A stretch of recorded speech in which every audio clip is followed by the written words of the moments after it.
উসমান রাদিয়াল্লাহু আনহুর মতো ধনী হতে কোনো সমস্যা আছে? একটা আমল তার জীবনী থেকে পাওয়া যায়, এটা পড়ে আমার কাছে নিজেকে এত ছোট মনে হচ্ছে যে কাশ যদি এই আমলটা আমি করতে পারতাম। বলে দেব, উসমান রাদিয়াল্লাহু আনহু ধনী ছিলেন কিনা? নবীর কাছে গিয়ে বলছেন যে আমার ধন সম্পদ খুব বেশি বাড়ছে, ইয়া রাসূলুল্লাহ আপনি সম্পদ একটু কমানোর দোয়া করেন তো আমার জন্য। চিন্তা করা যায় মানুষ এমন দোয়া কেউ করবে যুগে? নবী সাল্লাল্লাহু আলাইহি ওয়াসাল্লাম বললেন, তুমি উটের পিঠে, গাধার পিঠে খাওয়া দাওয়া করো। তো তিনি খাওয়া দাওয়া করেন। এখন কয়দিন পরে তিনি এসে বলছেন, ইয়া রাসূলুল্লাহ আমার তো সম্পদ আরো আগের চেয়ে বাড়তেছে, দেখি আপনি কি দোয়া করলেন?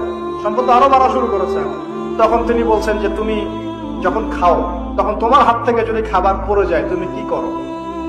তিনি বলেছেন, আমার হাত থেকে খাবার যদি পড়ে যায়, একটা দানাও যদি পড়ে যায়, আমি উটের পিঠ থেকে নামি, নেমে সেই খাবারটাকে তুলে পরিষ্কার করে তারপর খাই।